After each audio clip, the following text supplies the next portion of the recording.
अस्सलाम वालेकुम। तो टॉपिक का नाम है फोटोसिंथेसिस, रिएक्टेंट्स एंड प्रोडक्ट्स।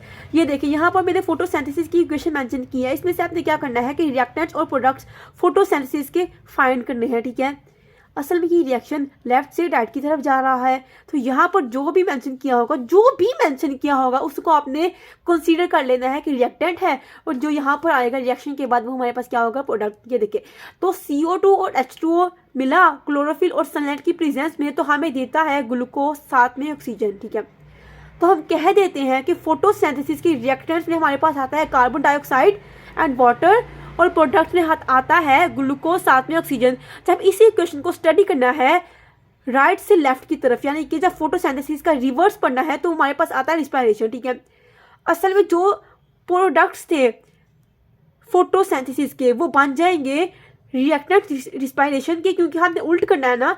तो जो इसके प्रोडक्ट्स होंगे वो इसके रिएक्टेंट्स होंगे, और जो इसके रिएक्टेंट्स होंगे वो इसके प्रोडक्ट्स होंगे, ठीक है। अब ये देखें, यहाँ पर क्या ग्लूकोज और ऑक्सीजन मिलेंगे। ऑक्सीजन क्या करेगा, ग्लूकोज की लाइसिस कर देगा, यानी कि ऑक्सीडेशन रिडक्शन प्रोसेसेस होंगे। यहाँ पर ऑक्सीजन ने क्या करना है, ग्लूकोज को तोड़ना है और उसको कन्वर्ट कर देना है, क्या कहते हैं इसको, CO2 कार्बन डाइऑक्साइड में, साथ में वाटर में, ठीक है। यानी कि अगर एक मॉलिक्यूल ग्लूकोज को तोड़ेगा 6 मॉलिक्यूल्स ऑफ ऑक्सीजन, तो हमें मिलेंगे 6 molecules of CO2 and 6 molecules of H2O, ठीक है।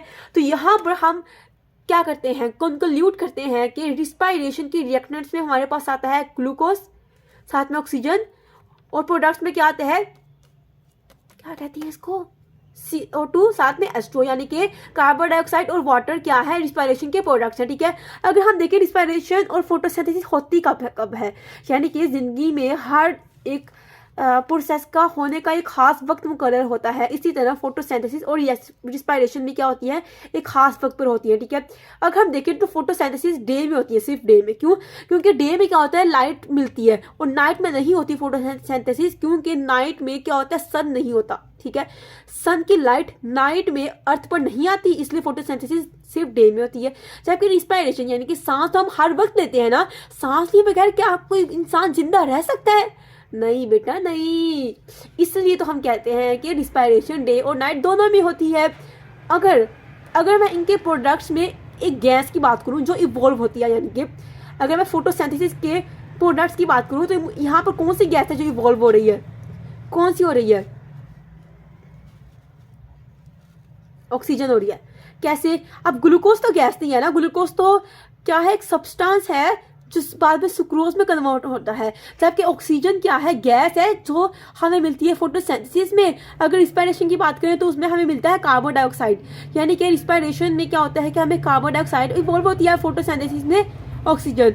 अब जो रेट ऑफ रिस्पायरेशन है वो लेस है फोटोसिंथेसिस से, यानी कि फोटोसिंथेसिस ज़्यादा तेज से होती है, ज़्यादा मिकदार में होती है। किसके मुकाबले में? अर्ली रिस्पायरेशन के मुकाबले में।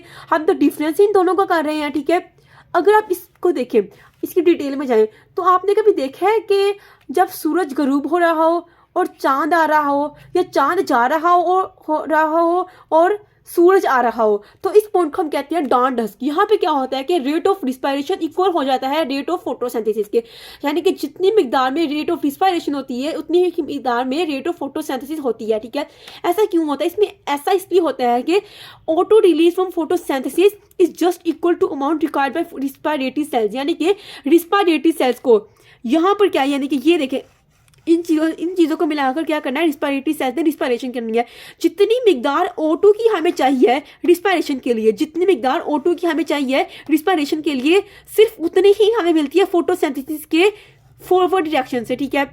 यानी कि हमें ऑक्सीजन जो है वो बाहर से ऑब्टेन नहीं करनी पड़ती। मेसोफिल सेल्स को जो लीव्स में प्रेजेंट है उनको ऑक्सीजन एटमॉस्फेयर से लेने की कोई ज़रूरत नहीं है। क्यों? क्योंकि जितनी इनको ऑक्सीजन चाहिए वो इनको सारी मिल रही है फोटोसिंथेसिस से। इसी तरह यही बिल्कुल कॉन्सेप्ट है कार्बन डाइऑक्साइड का। इसमें क्या होता है कि जितनी हमें कार्बन डाइऑक्साइड चाहिए होती है फोटोसिंथेसिस के लिए, यानी कि कार्बन डाइऑक्साइड जितनी चाहिए हमें फोटोसिंथेसिस के लिए, वो हमें सारी की सारी मिल जाती है, ठीक है। ये देखिए, इस लाइन को पढ़िए ज़रा, मेरे साथ पढ़िए, मुझे आवाज़ आए। CO2 release from respiration is just equal to amount release required by photosynthesis cells. यानी कि फोटोसिंथेसिस करने वाले सेल्स को जितनी हमें CO2 रिक्वायर होती है वो सारी की सारी मिल जाती है हमें रिस्पायरेशन से। ये रिस्पायरेशन का प्रोसेस हो रहा है यहाँ पे, ये देखिए, ये यहाँ पर, यहाँ से ये रिएक्टेंट से रिस्पायरेशन के ये हमें प्रोडक्ट्स दे रहे हैं, ठीक है। तो जितनी हमें कार्बन डाइऑक्साइड चाहिए फोटोसिंथेसिस के लिए उतनी प्रोड्यूस की जा रही है रिस्पायरेशन के सेल से, ठीक है।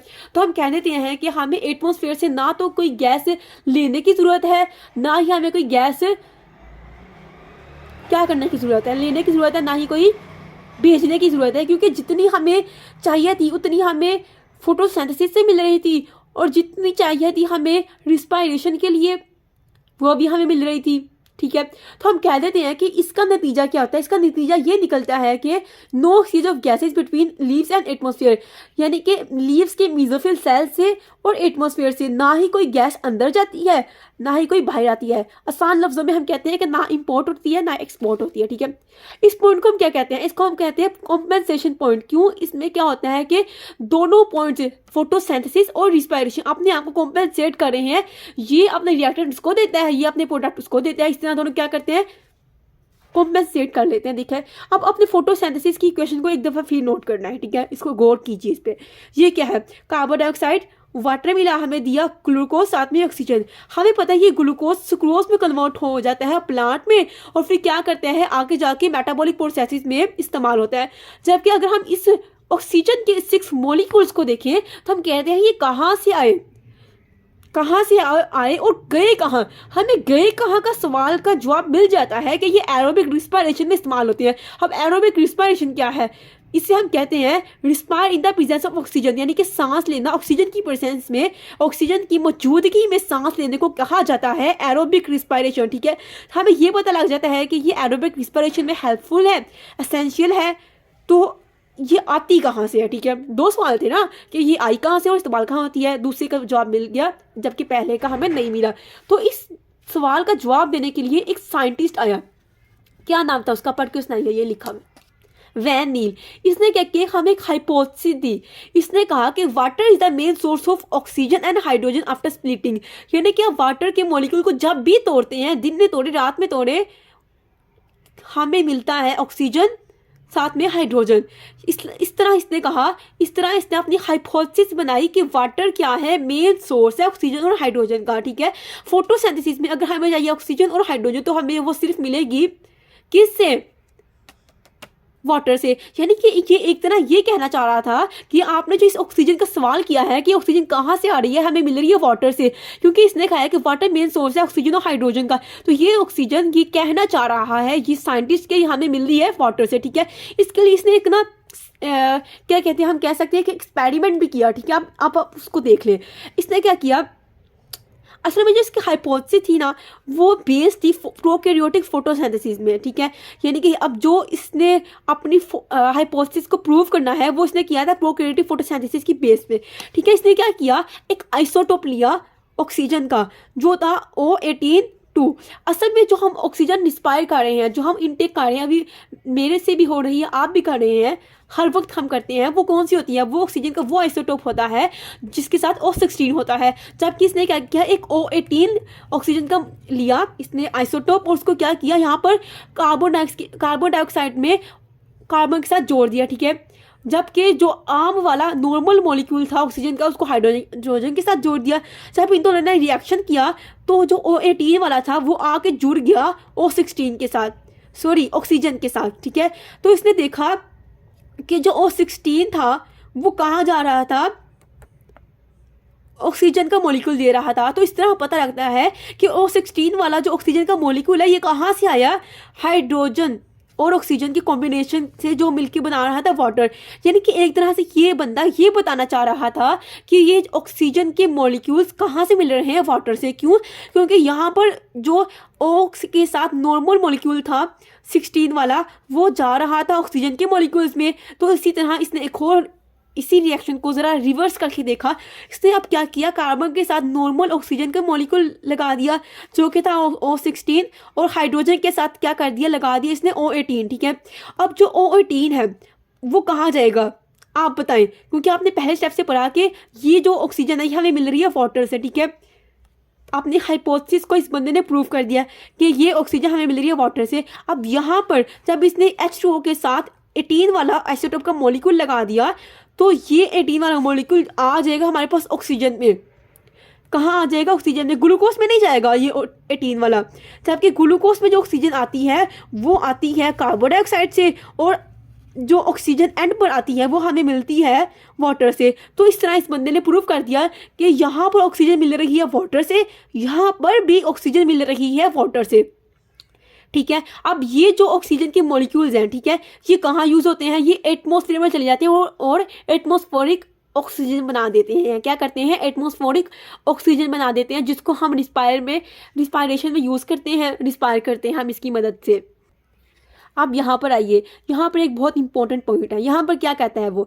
यहाँ पे कहता है कि hydrogen use in the formation of reducing energy, यानी कि अगर हमने NADPH2 बनानी है तो हमें क्या चाहिए? हाइड्रोजन चाहिए। ठीक है, अब NADPH को हम क्या कहते हैं? रिड्यूसिंग एनर्जी कहते हैं, यानी कि रिड्यूसिंग एनर्जी है। ठीक है, अब ये NADPH डायरेक्ट कन्वर्ट होती है ATP में, जो कि एसेंशियल होती है प्लांट्स के लिए भी और एनिमल्स के लिए भी। लेकिन इसमें एक डिफरेंस है।